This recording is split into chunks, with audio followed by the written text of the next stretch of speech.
luchaban como si estuvieran luchando en el toreo. Los sábados veía a los luchadores de la Arena México y los domingos a los Nuevos Valores. Entonces, la verdad es que mi papá me decía, yo tendría 11 o 12 años cuando empecé a ir, decía, oye, es que tú tienes mañana clase, y decía, no importa. Empezaban la función 8:30 de la noche, iba terminando 11:30, 12. Y decía, no importa, yo voy a la función y me levanto temprano y voy a la escuela. Entonces, esto me hizo vivir, amar a la lucha libre. ¿Por qué? Porque es fantástica. La verdad es que la lucha libre es magia, es una lucha constante entre el bien y el mal, es el reflejarte tú también, que tú veías al luchador que a lo mejor lo estaban enfrentando al más poderoso y que a base de esfuerzo y de estrategia podía derrotarlo. Y eso a la vez te hacía a ti también imaginarte ser luchador, imaginarte que podías alcanzar las cosas.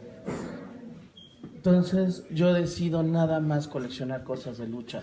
Todo lo que tenía de fútbol o de béisbol lo hice a un lado y dije, lo mío va a ser la lucha libre. Y la verdad es que creo que Dios y mis papás fueron muy generosos, porque en el momento que yo empiezo a hacer mi colección, la lucha libre no era tan cotizada o tan valiosa. Como decía Pedro, los luchadores no acostumbraban vender sus máscaras, no acostumbraban estar en este mercado. Simple y llanamente se les regalaban máscaras a los periodistas, a los aficionados, o entre los mismos compañeros intercambiaban máscaras. Entonces era un producto, por llamarlo así, que no estaba al alcance de cualquiera. ¿Qué es lo que yo vivo?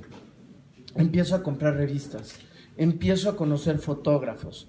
Entonces ve a un Porfirio Cuautle, que era un gran fotógrafo, ve a un Julio Aguirre, ve a un Ricardo Vega, que en ese entonces su papá era el dueño de Knockout y que luego se lo deja a él. Y les empiezo a decir, oigan, a mí me interesan fotos viejas, me interesan fotos de los años 50, de los años 60. ¿Y qué es lo que pasa? Que ellos dicen, a mí me interesa lo del hoy, lo que yo puedo publicar en las revistas. No me interesa lo pasado, son solo por cuestiones históricas que a lo mejor las puedo utilizar. Y me empiezan a vender archivos de fotografías, me empiezan dentro de esos archivos, a vender máscaras. Entonces, si para mí era padre o emocionante ir a la arena y comprar una máscara de las que venden allá afuera, de repente que alguien llegue, como en ese entonces el Chilicas, que fue el primero que me vendió máscaras luchadas, y me dice, oye, fui a Monterrey y me traje estas máscaras. Y dices, wow, tener en tus manos una máscara de Canek, tener en tus manos una máscara del Solitario, olerlas, ver la sangre, la verdad es que te vuelve loco. Te vuelve loco y dices, ya las de fuera de la arena las hago a un lado y ahora quiero máscaras luchadas. Y entonces se empieza a hacer un coleccionismo, pero llegas también el momento en que se vuelve una obsesión, que te quita un poco la tranquilidad y te empiezas a estresar, porque de repente iba, no sé, al Ángel y veía que el arquitecto Shimizu ya había comprado unos programas de lucha. Decía, chin, ¿por qué no vine más temprano? Y le decía a mis papás, ya ves, en lugar de irnos a desayunar, debimos haber venido más temprano. Y luego ves que Carlos Monsiváis pasaba y compraba unas revistas y decías, puta, ¿por qué? ¿Por qué? Esas eran para mí, yo las quería. Bueno, aquí hay una persona, el señor René Gaviño, que está aquí, que me vendió muchas cosas. Me acuerdo y todavía lo traigo en mi mente, y yo creo que el día que me esté muriendo lo voy a recordar. Me habla por teléfono y me dice, tengo un álbum de luchadores. Y dije, puta, papá, vámonos corriendo, casi dejamos ahí el desayuno por ir. Llego, me dice, no, ya lo vendí. Hijo de su madre, ¿por qué no me lo guardó? Y me dice, no, es que vino un promotor. Le dije, nah, pinche señor Gamiño, ya no quiero volverlo a ver. Y entonces, pero también eran las satisfacciones que yo llegaba, comprabas cosas y de repente veía que Carlos Monsiváis me veía con las cosas de lucha y me preguntaba, oye, ¿me dejas ver lo que compraste? Sí, claro, por favor. Lo veía y veía su cara que decía lo mismo, ¿no? Sí, decía, pinche señor Gaviño. No, pinche escuincle, porque compró esto, eran para mí. Entonces, Yo pensé que se vuelve esto algo muy, muy feo también, porque te empiezas a angustiar, te empiezas a estresar, empiezas a vivir casi por comprar. Y esas obsesiones de que veía que Pedro decía, chin, esa máscara de leopardo pinche negro, Pedro. pinche Pedro, ni sabe qué tiene en sus manos, ¿no?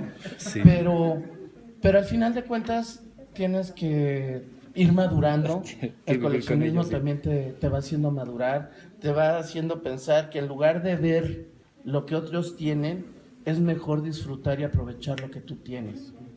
Si tú tienes la fortuna de tener esta máscara, no sé, del solitario, pues disfrutarla, saber que la tienes, verla, contemplarla, sin importar que a lo mejor haya 20 coleccionistas que tengan máscaras del solitario, a lo mejor más buenas que las tuyas, a lo mejor más importantes que las tuyas. Pero bueno, si esas piezas van a ser para mí, en algún momento van a llegar a mi colección. He visto cómo máscaras han pasado de mano en mano y de repente llegan a mí y digo, esta era para mí, ¿no? Y te das cuenta que pues todo es un porqué. A lo mejor es el momento en que tú tienes que tenerla. Yo mi colección, lo que siempre he buscado y lo que voy a lograr, porque es un objetivo que tengo y lo voy a lograr, es hacer el Museo de la Lucha Libre. ¿Por qué? Porque yo me siento ahorita como el custodio o el guardián de todas estas cosas que me han llegado a mis manos, de todas estas máscaras, fotografías, revistas, programas, historias de los luchadores, que yo las tengo ahorita en mi custodia y en mi guardia, pero que forzosamente tienen que estar en un lugar para que todos podamos disfrutarlas, para que todos podamos decir, mira, este era mi abuelo, yo le di esta máscara a Cristian y ya está en un museo. Ya puedo llevar a mis hijos y decir, mira, ahí está tu abuelo, ahí está tu bisabuelo, ahí está mi esposo. ¿Sabes? Déjame, te interrumpo un instante. Creo que es muy importante lo que estás diciendo y creo que también es importante preguntarte esto. Creo que también tenemos en nuestras manos una gran responsabilidad en dejarle a los siguientes custodios, a las siguientes generaciones de coleccionistas que están quizá empezando o quizá ya tienen algún tiempo, y dejar, por ejemplo, en un museo piezas en su mayoría originales. Creo yo que valdría la pena que nuestros hijos o nuestros nietos pasaran y dijeran, mira, esa es la máscara del santo, pero que realmente sea una del santo y no una copia, ¿no? Una chula, como nosotros les llamamos. Para ti, yo creo que en algún momento, bueno, tuviste mucha suerte al que te empezaran a llegar máscaras cuando pues no había necesidad de hacer copias, ¿no? Como para sacar dinero, como para tratar de engañar a algún coleccionista. Tuviste muchísima suerte en ser de los pioneros en coleccionar máscaras porque tienes una cantidad impresionante que bueno, nosotros también decimos, che, Cristian, porque también digo, es mucho, es una gran cantidad de ello, ¿no? ¿Cómo fue que para ti empezaste en algún momento a querer seleccionar o que no te fueran a engañar con una máscara falsa? ¿Cómo empezó ese asunto de esta sí es original y esta no es original? ¿O cómo fue que empezaste tú a reconocerlo? Pues mira, yo lo que te puedo decir es que, como tú dices, al principio, pues lo que te llegaba sabías de qué manos llegaban, que eso es bien importante siempre. Saber quién es el que te está vendiendo las cosas, para saber que no sean robadas, para saber que no sean falsas, para saber el valor que realmente tienen. Ahora, a mí me tocó una época donde cuando a la gente de los anticuarios yo les decía, oiga, yo ando buscando cosas de lucha, me decían, no, esto aquí no, velo a buscar en los tiraderos, casi en la basura. Y ahorita pues todo el mundo dice, ay, tú te adelantaste en el tiempo, y que ese es un privilegio que tengo. Pero te vas dando cuenta que a partir, yo creo que de un proyecto que era Enciclopedia de Máscaras, fue como un boom de que la gente empezó a coleccionar máscaras. Y entonces la gente se empezó a dar cuenta que tenían un valor que es muy subjetivo, porque finalmente pues aquí hay muchos compañeros que les puedo decir, oye, ¿cuánto vale tu máscara? Y ellos a lo mejor digan, bueno, pues vale, no sé, 1,000 pesos. Pero habrá otro que diga, no, mis máscaras valen 5,000. Y otro va a decir, valen 10,000. Otro te dice, no, a mí me costó 400, dame 600. Entonces, realmente en México, y creo que en ninguna parte del mundo, no hay expertos. Yo, teniendo 42 años y de los cuales 37 años coleccionando cosas de lucha, no me puedo decir experto. No puedo decir, esta sí es original o estas no. Porque volvemos a lo mismo. El Solitario, todo el mundo dice, no, es que el Solitario tenía una gran amistad con Víctor Martínez, y entonces la mayoría de sus máscaras son de Víctor Martínez o de Antonio Martínez. Pero no sabes si cuando estaba en Monterrey en una gira se le acabaron sus máscaras y de repente le dijo al luchador, oye, manito, ¿en dónde hacen las máscaras? Pues a mí me las hace el Pelón en Torreón. Pues voy a Torreón y compro mando a hacer 3 o 4 máscaras, y esas máscaras de repente no aparecen y todo el mundo va a decir, no, son falsas. Son falsas. Fíjate que te voy a interrumpir aquí en este momento. Yo veo esto como cuando, vamos a poner un ejemplo. A lo mejor las personas que tienen el vicio de fumar, les gusta cierta marca. Pero, bueno, vamos, y siempre compran exactamente la misma marca, pero digamos que en alguna ocasión, en alguna fiesta, se le acaban los cigarros y tiene la necesidad de comprarse unos y no hay de su marca, pues se compra otros. Dice, bueno, pues ya dame aquellos, pero digo, no significa que esas sean sus máscaras, ¿no? Como en el caso de que se le acabaron las máscaras y se manda a hacer con alguna otra persona. Digamos que nosotros reconocemos que ciertos mascareros fueron los que más o son los más significativos en cuanto a la manufactura de las máscaras de ciertas personas. Y yo creo que también se cotizan cuando se conjuga un buen luchador o un luchador estrella con un buen mascarero, ¿no? Entonces, como que esa es la fórmula que a veces nosotros buscamos como coleccionistas. Vamos a pasar al Santo. ¿Cuáles son las personas que nosotros conocemos que fueron los que mayoritariamente le fabricaron al Santo? Ranulfo López. Ranulfo López. Sabemos que en algún momento también el señor Martínez empezó bueno, estuvo, pero nosotros reconocemos o los coleccionistas buscamos más una máscara de... Y que también luego hay licencias poéticas, por decirlo así, que muchos mascareros dicen, no, yo le hice al Santo. O sea, yo conozco a varios que dicen, no, yo sí le hice al Santo, yo le hice 10 máscaras, yo le hice...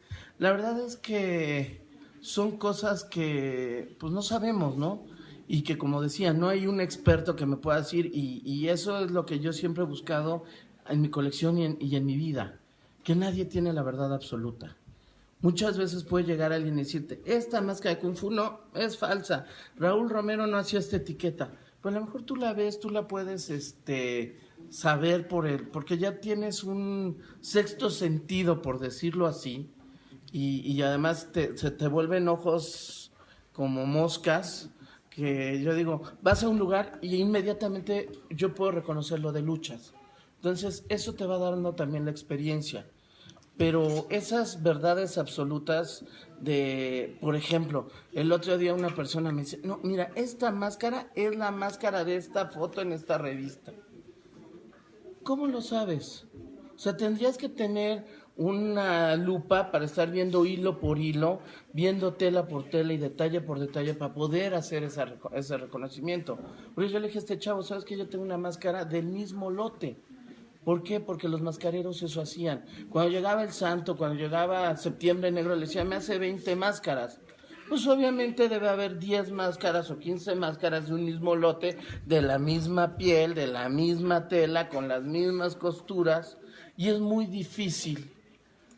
poder decir exactamente esta es o no es, ¿no? Ahorita con lo que acabas de decir, creo que también acá nuestro compañero Coco Verde nos va a ayudar en eso. Es que es verdad, un mascarero no es de los que corre al centro a comprar un metro de tela porque le acaban de contratar, de encargar 2 máscaras, ¿no? O sea, él tiene tela o trata de tener tela o trata de tener materiales para largo y sobre todo algunas cosas que son básicas, como por ejemplo, aquí traje un rollo de cinta de cuello. Este es un rollo de... ¿Me ayudas? Ese es un rollo de palmita punteada. Tiene un muy buen calibre, muy distinto a la palmita que se vende actualmente. Son 50 metros y ese rollo alcanza perfectamente para 100 máscaras. 100 máscaras. Ese rollito alcanza para 100 máscaras. ¿Ok? Bueno, quiere decir que, por ejemplo, si el día de hoy me pongo a trabajar con este rollo, voy a hacer un lote de 100 máscaras, quizá ustedes diferentes, pero va a marcar una época. ¿Ok? Eso es lo que hacían también los mascareros. Traían materiales que a lo mejor después no conseguían o cambiaba el color del punto y eso ya marcaba otra época. En este caso, por ejemplo, así sin verlo, ¿cómo crees que es la cinta que trae ahí en el cuello esta máscara? Negra. ¿Te la sabes? Negra. No. ¿Cómo es? Trae el pespunte a los lados. Si te enseño otra máscara de los López, ¿crees que pueda tener esa misma cinta? Pues puede ser que sí o puede ser que no. O sea, la verdad es que... Mira. Yo creo que tienes otra, ¿no? Es la misma cinta. Y son épocas distintas. Son épocas distintas. Quiere decir que todavía tuvo o compró 4 o 5 rollos para no estarse bien. Deme 2 metros. Y deme otro metro. Y metro 50 centímetros. ¿No? O sea, uno tiene que comprar así materiales. Entonces, eso nos ayuda, por ejemplo, para identificar algunas máscaras falsas. Si a ustedes le llegan con una máscara de santo que trae una cinta palmita, que trae la espiga tipo pescado y muy delgadita, pues sabemos que eso es falso de inmediato. Esas son ciertas cosas. Por ejemplo, hablaste de esta máscara de Kung Fu. Dime cómo sabes que sí es original o no es original. Pues se ve. ¿Se ve? Ahora sí que ahora sí que ¿para qué le...? como dice Juan Gabriel, lo que se ve no se juzga, Sí, ¿no? así es. ¿No? Pero dile los puntos, porque a lo mejor ellos quisieran saberlo. ¿Sabes? Te lo pregunto porque dentro de estas personas también hay nuevos coleccionistas. O quizá algunos que ya no tan nuevos, pero que les gustaría tener la oportunidad de adquirir alguna de estas máscaras. Y sabemos que ahorita el auge de vender máscaras piratas es muy grande. Porque, como platicábamos hace rato, a lo mejor cualquiera piensa que puede descoser un pantalón y sacarle el molde y comprarse mezclilla y vender Levi's, ¿no? De 200 pesos. Mucha gente también cree lo mismo con las máscaras. Cree que es muy sencillo y que nadie se va a dar cuenta. Digo, a lo mejor no todos tenemos la verdad absoluta, pero sí tenemos mucha experiencia en ciertas cosas. Por ejemplo, básicamente una máscara se compone de una bolsa de tela. Esa bolsa de tela varía. Algunos tienen un corte muy abajo, como lo traía el solitario. Algunos lo tienen muy arriba, como lo tienen Mil Máscaras. Algunos lo tienen muy curveado, algunos otros muy recto. Entonces, si hay algo de eso que no corresponde o el molde no está bien hecho, uno como mascarero lo sabe, porque ha desarmado cualquier cantidad de máscaras, porque las ha elaborado, porque las ha cosido, porque le han quedado chuecas. Eso lo sé yo. Entonces, cuando yo veo, por ejemplo, esta máscara, que por cierto dicen que es copia de la tuya. Dime tú, ¿tienes alguna duda de esta máscara? No, a mí me encanta. La verdad es que es una máscara preciosa. Muy diferente a la mía. La que yo tengo, que bueno, creo que ahí la traes tú en tu... Aquí está, sí. En la revista. Es una máscara más usada. Es una máscara muy diferente, ¿no? Pero si se dan cuenta, pues es el mismo molde, es el mismo, esa misma época, es muchas cosas. Además, algo que me he dado cuenta, y pues también por los años que he estado en esto, es que no siempre los mascareros les ponían etiqueta. Entonces, también eso, mucha gente dice, no, es el de Ranulfo López, pero no trae la etiqueta, entonces no es de Ranulfo. Claro que no. O sea, ahí se puede ver el trabajo de la costura. Y antes de que se me olvide, y es algo que yo siempre he dicho, la lucha libre es el Santo, es Blue Demon, es el Rayo de Jalisco, Huracán Ramírez, pero también hay muchos luchadores que nunca llegaron a ser estrellas, que eran los caballitos de batalla de muchas arenas y de muchas empresas, y que a esos nunca se les ha dado un reconocimiento. Y creo que gracias a ellos, la lucha libre ha tenido 85 años de existencia. Entonces, en mi colección hay muchas máscaras de esos luchadores que a lo mejor tú decías, oye, pues ¿quién era el Rayito Azul? Pues era el de la Arena Tlacotalpan, que iba a luchar en los 70s y que nunca pasó de la primera o la segunda, pero gracias a ellos la gente iba. Entonces, esas máscaras, para muchos, pues dicen, ay, esos quién sabe quién serán, pero para mí sí tienen un valor. Entonces, y esos luchadores no sabemos quién les hacía sus máscaras, porque esos luchadores no tenían el dinero para mandar a hacer máscaras con los grandes luchadores. Una vez platicando con Rolling, eso me decía, yo me hacía mis máscaras. Entonces, cuando yo iba a luchar, pues la gente me veía y me decía, ay, qué bonita está tu máscara, ¿me puedes hacer una? Y ya se las hacía. Pero antes, quién sabe quién se las haya hecho. Y seríamos muy injustos en decir que solo los mascareros famosos son los importantes.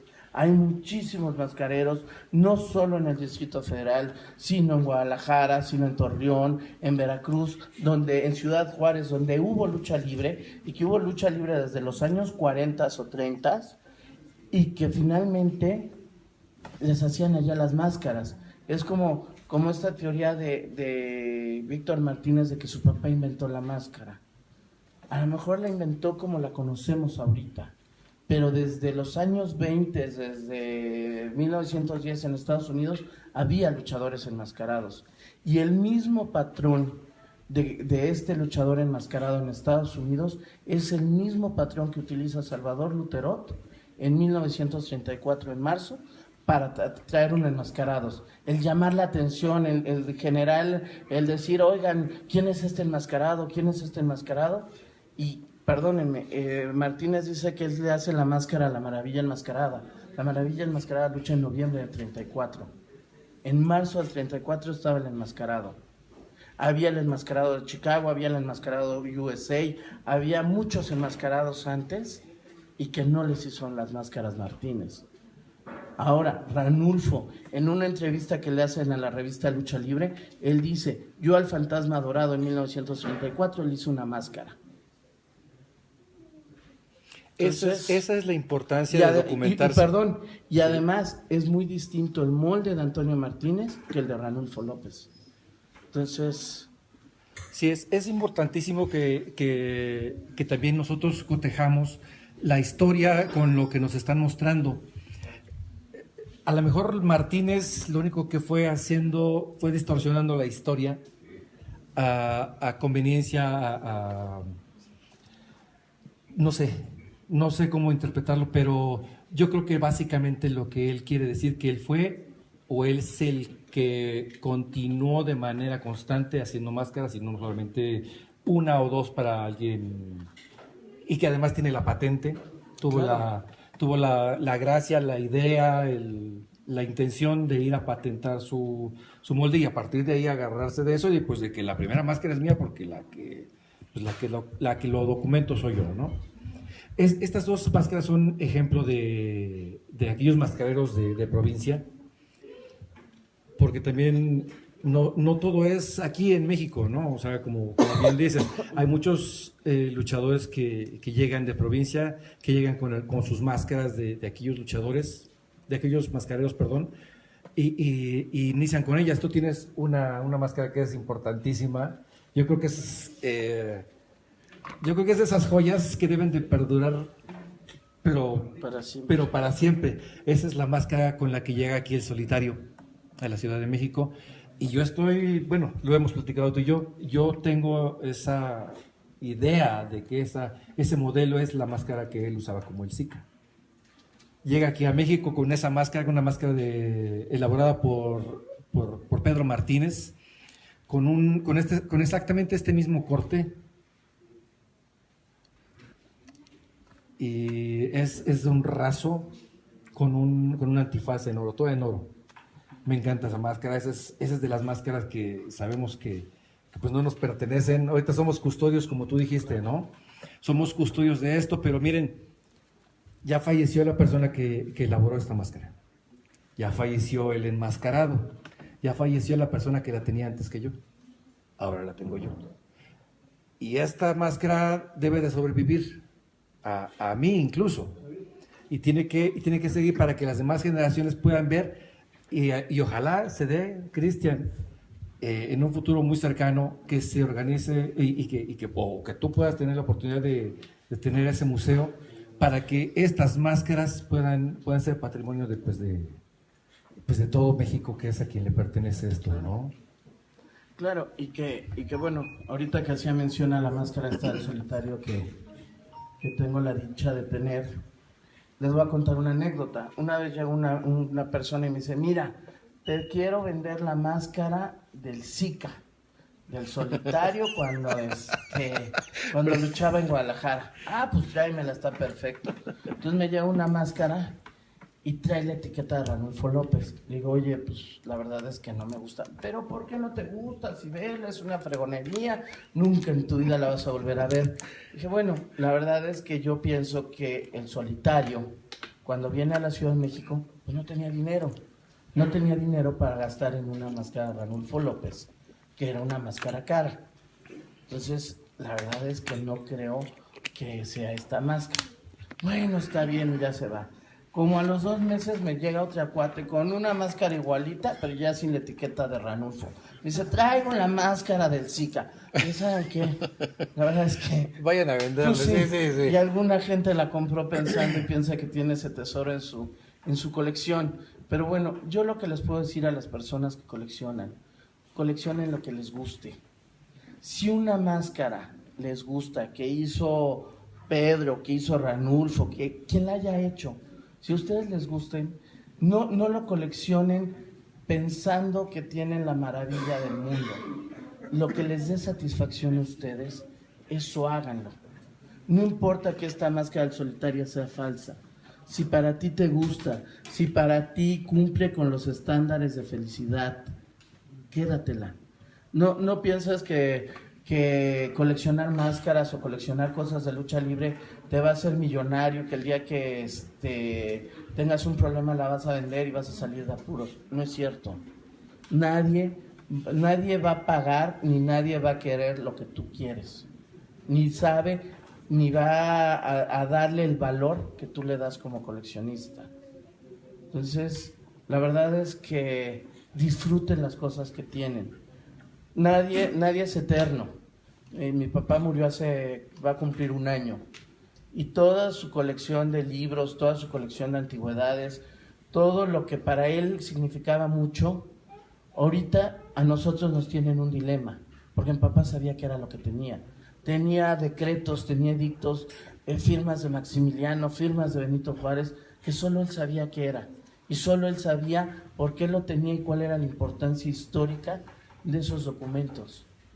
En manos de alguien que no conoce o que no sabe de esas cosas, no sirven.